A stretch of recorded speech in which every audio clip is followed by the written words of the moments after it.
Hello, and welcome back to High Vibe Table Talks. I am your host, Rashawn Hargrave, and today we are taking a spin on my latest series, which was Big Businesses That Failed and what we can learn from them. And I'm doing kind of the other side of the coin of that series, the Power Move series. And what the series is going to be about is companies that either pivoted really well, niched down really well, did something really well to really blow up their business and make it super successful. And again, what we as entrepreneurs can learn from them. And the first episode is going to be about the company Michelin. Now, when I say the company Michelin, what do you think of? I am a foodie. I love food. I love hearing stories about food. I love um, hearing stories about chefs. Anthony Bourdain is actually someone who I just, anywho. Um, and so I always think of Michelin stars. If there are other people around who think of tires, and actually, they are the same company.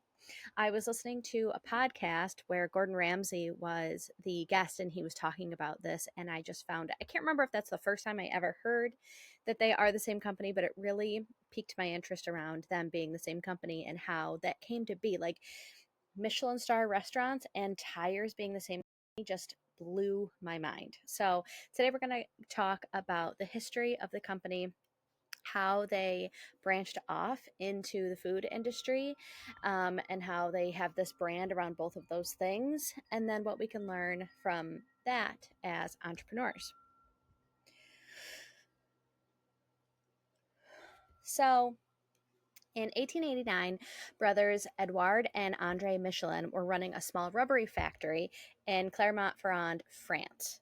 And so they actually created a breakthrough in the rubber industry and created pneumatic tires for bicycles, which eventually led to the same thing, the same product for cars, which then obviously became a huge thing. The problem was that France had fewer than 3,000 cars on the road. And so if no one's driving and no one's driving very far, no matter how good your product is, people aren't going to buy it. Like there's just not a demand for what you have to offer. And so they didn't want to just sit around and say, well, eventually when there's more cars around, we're going to be more successful.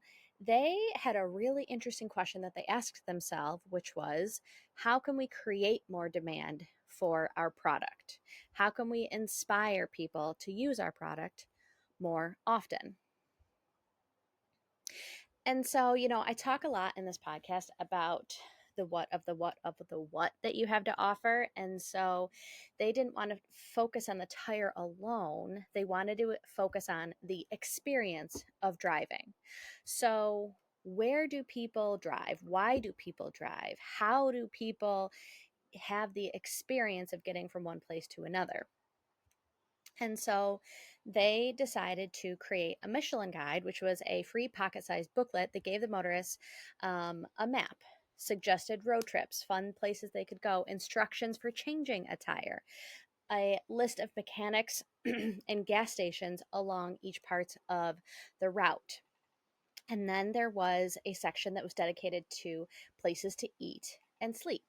So it kind of was this trial run of, here are other things that we can offer people who drive, people that are taking their bikes, and see what resonated with people. We talk a lot about like testing different offers and being the Thomas Edisons of your market and saying, okay, what resonates with people here? What resonates with people here?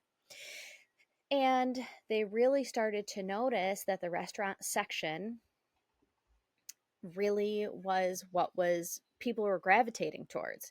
And so people began planning these trips around the restaurants that Michelin was naming in their guide. And over time, that tiny section, that little section around restaurants, really evolved into something bigger. So as they kind of ran with it and had more and more success with it, they started to lean in even more. In the 1920s, Michelin started sending anonymous inspectors to evaluate the restaurants.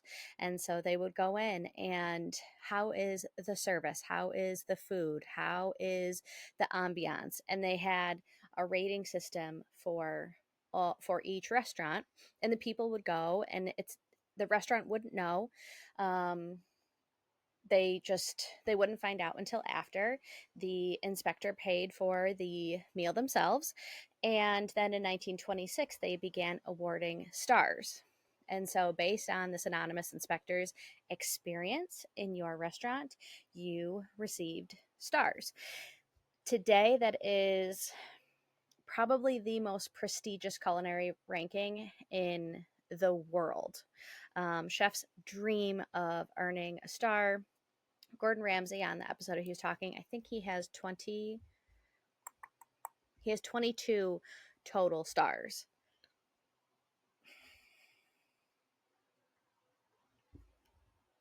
Where am I? Only 5 minutes in.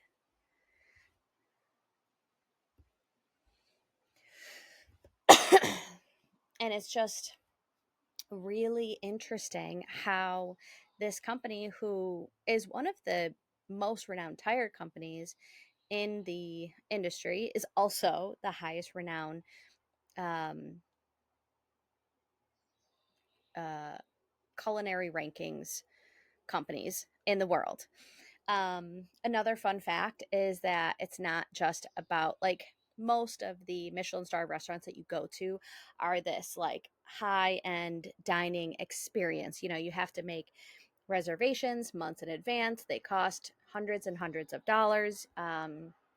It's a very specific experience that you have, like you put in your meal ahead of time. um, but that's not the only type of restaurant that will earn a Michelin star. There is this Hawker Chan in Singapore, a street food vendor that has a $2.50 Michelin star chicken dish. There are taco stands in Mexico, ramen shops in Japan. Um, and so it's not only reserved for the high end dining experience, while that is most of what you will see and what is part of the Michelin brand. And it's so fascinating that both sides of this business really thrive, and they seem like such opposite ends, but when they started, it really made sense that they were two spokes of the same wheel, reinforcing the brand's values, the brand trust. So they didn't ever even pivot, which I talked a lot in the last series about pivoting. They didn't really pivot. They just created this new lane, this new experience for the same type of customer that they were already providing a service for. You know, kind of the what of the what of the what that they were building was trust. Can can I safely get from point A to point B with your tires? And they actually created the first flat, shoot, what is it called? Flat, I had it here too. Flat, uh, shoot.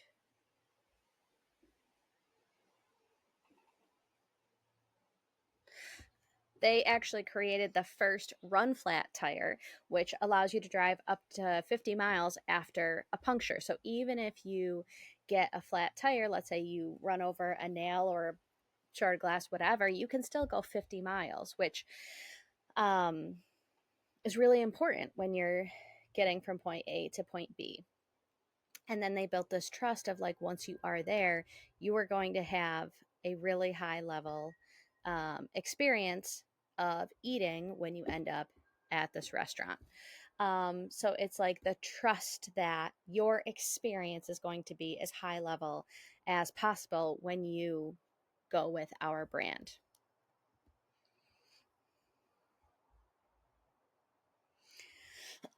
What, as entrepreneurs, can we learn about building our business from a company like Michelin? Sometimes your next big move isn't necessarily, oh, the next big product, the next big idea, the next big thing. It is, how can I take my customers' current experience that they already love, that I'm really good at, And how can I support that? How can I really understand the my customer experience from beginning to end and add a layer on top of that? Now, I preach a lot about niching down and not being like, oh, if I just do this, then I'll be more successful. If I just add this, then I'm going to be, all these people will flock in and buy what I have to offer. And I'm going to be talking about this later in the series, but you have to first be known for the thing. Once you really have leaned in and people know you for that specific thing, and like when I say, I have someone come to me saying, hey, do you know a realtor that I can use? Do you know someone? Do you know an electrician? Do you know someone? I'm really having problems with my garden soil. Can you help me with that? I'm looking for a money coach. Every single one of those, I have one person in mind that I would say, yes, here's a name and a number. Use my name. I'm referring you to them. I have one person who I'm going to say, this is the person you should use. I would say, don't add another layer on until you're known as that person. They were known as creating really top level tires. They just didn't have enough people who needed tires to come to them. And so don't use this episode as an excuse to be like, well, I just need to create something else, then I will have more customers. So become the person who is known for that one thing, and then see how you can expand on your customer experience. You know, Michelin was known for trust. They're trusting that you can get from A to B, and people really trusted they could get from A to B. Now that I'm at B, now what do I do? Now they're going to expand the customer experience on that. And so if you are in the space where you're known for the one thing, you're known for, you know, ADHD home decor or creating spaces that are cozy for neurodivergence, now how can you create something that people are going to be able to have to expand upon that? Can you create your own thing that really elevates that experience?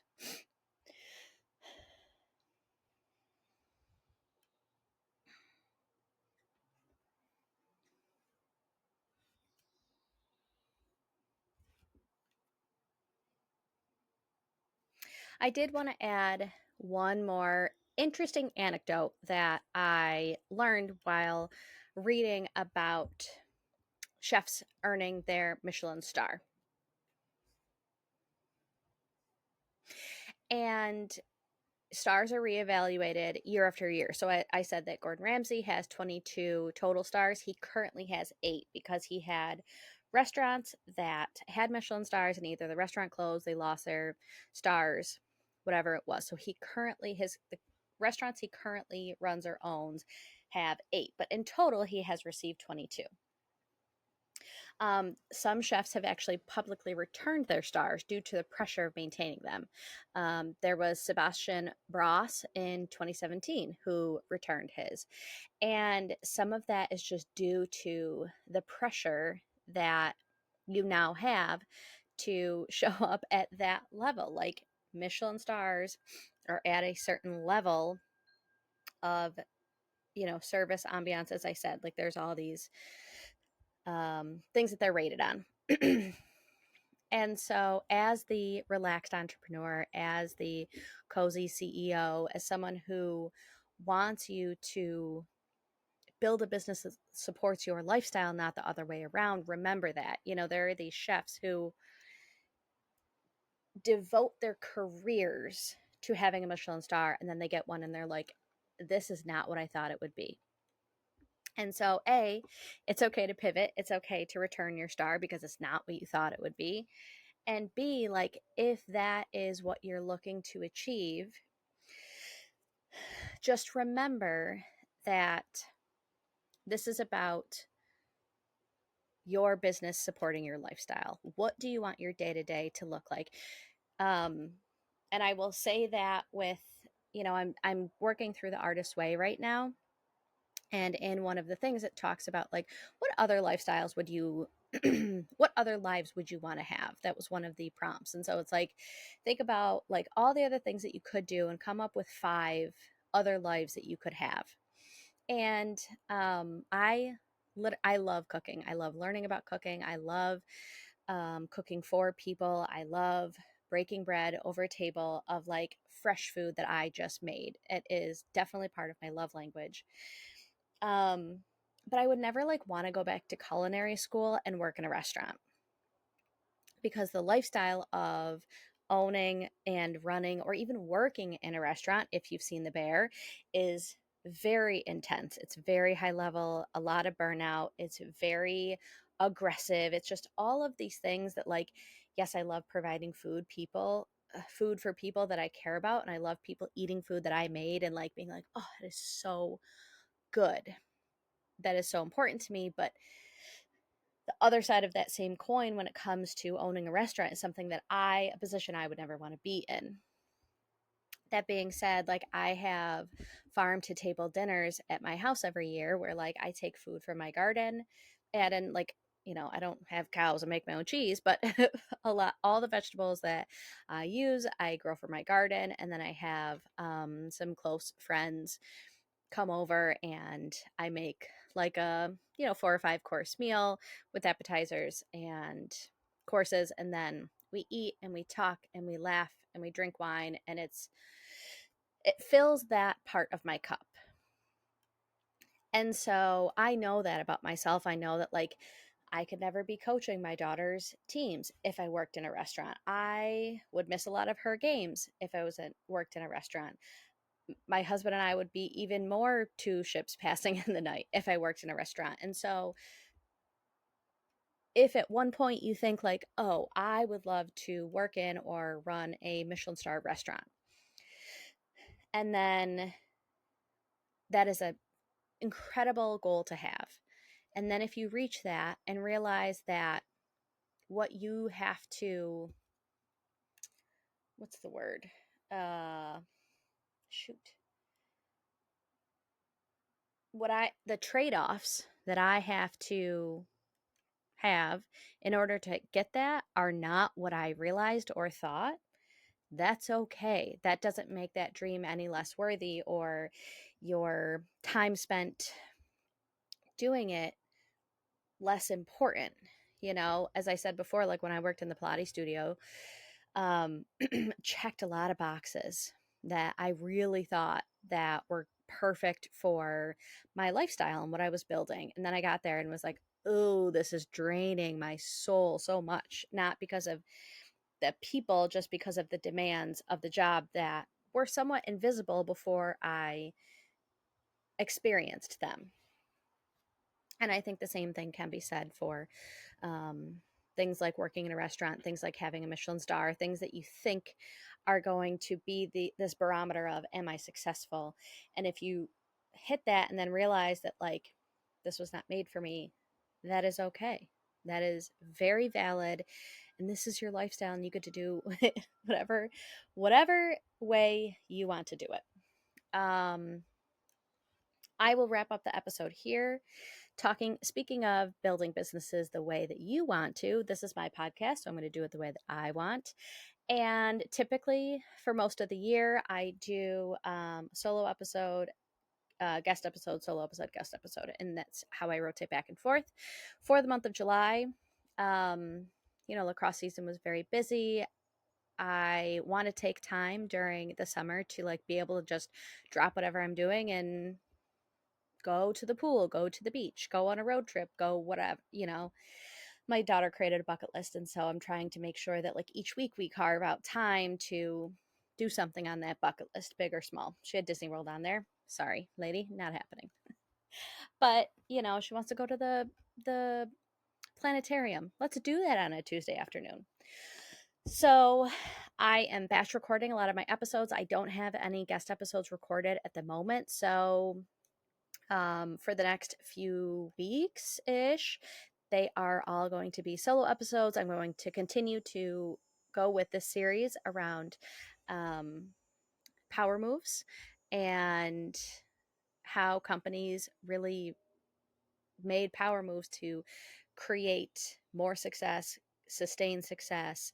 Um, and so I'm really excited. Next week, I'm going to be talking about Anheuser-Busch and what they did during Prohibition to stay successful, which is really interesting. You know, like literally their business was illegal. All of a sudden it was illegal, and they stayed in business and they maintained success for 13 years until prohibition was um, removed. And so that's a really interesting series. I'm also going to be talking about Band-Aid and chapstick. I'm going to be talking about what was the other one, Wegmans, which again, if you're from Rochester, is probably near and dear to your heart. So I'm very excited to kind of do the other side of the same coin that was my last series, which I really enjoyed doing. So, um, if I have one ask, if you've made it this far in the episode, I would love if you rated the podcast on whatever podcast player you're listening to, the 5 stars and the rate reviews of podcasts mean a lot, and it would mean so much to me if you took a couple minutes out of your day today and did that for us. So until next time, remember that big dreams and small steps will transform your life.